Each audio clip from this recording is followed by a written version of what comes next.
Hi guys, welcome back to our channel. The big clash between our senior heroes Chiranjeevi garu and Balakrishna garu and Venkatesh garu.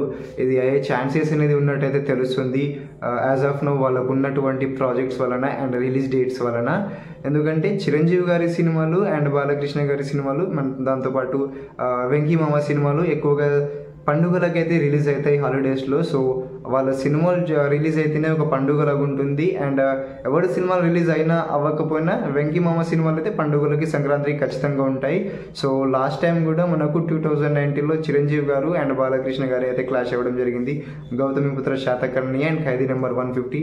దాని తర్వాత 2023లో కూడా Waltair Veeraiah and Veera Simha Reddy ఇలా ఆ రెండు సినిమాలు ఇలా కలిసి రావడం జరిగింది. అండ్ ఇప్పుడు కూడా మన చిరంజీవి గారి సినిమా అండ్ బాలకృష్ణ గారి సినిమా అయితే అండ్ దాంతోపాటు వెంకీ మామ సినిమా కూడా మళ్ళీ సంక్రాంతికి వచ్చే విధంగా అయితే కనిపిస్తున్నాయి.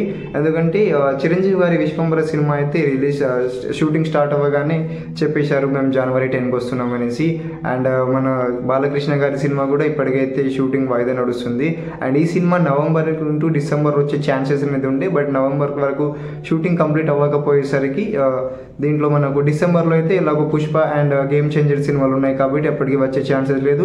సో అప్పుడు రిలీజ్ అవ్వకపోతే ఖచ్చితంగా మళ్ళీ జనవరికి వస్తాయి. ఎందుకంటే ఇంతకుముందే క్లాషెస్ అయితే అయ్యాయి, బట్ అయినా కూడా రెండు సినిమాలు కూడా మంచి హిట్ అయితే కొట్టాయి. సో కంటెంట్ ఉంటే వాళ్ళకేం భయం లేదు అన్నట్టుగా అయితే వాళ్ళు ప్రూవ్ చేసుకున్నారు. అండ్ ఇప్పుడు చిరంజీవి గారు కూడా సంక్రాంతికి వచ్చే ఛాన్సెస్ ఉన్నాయి. బాలకృష్ణ గారు కూడా ఈ ఇయర్లో ఫైనల్ కాకపోతే ఖచ్చితంగా సంక్రాంతికి వస్తారు ఆయన కూడా. అండ్ దాంతోపాటు వెంకీ మామ కూడా ఇలాగో ఖచ్చితంగా సంక్రాంతికి అయితే వస్తాడు. సో ఇలా ముగ్గురి సినిమాలు అయితే మళ్ళీ క్లాష్ అవ్వబోతున్నాయి, క్లాష్ అయ్యే ఛాన్సెస్ అయితే ఉన్నాయి. అండ్ ఒకవేళ క్లాష్ అయితే ఎవరి సినిమా హిట్ కొడుతుందో కమెంట్ చేయండి. అండ్ నాకు తెలిసి ఇదివరకు క్లాషెస్ అయినాయి కాబట్టి సినిమా బాగుంటే క్లాషెస్లో ఎవరున్నా కూడా అందరి సినిమాలు అయితే ఖచ్చితంగా హిట్ అయ్యే ఛాన్సెస్ అయితే ఉన్నాయి. సో వీడియో నచ్చితే లైక్ చేయండి. మళ్ళీ క్లోజ్ నెక్స్ట్ వీడియోలో.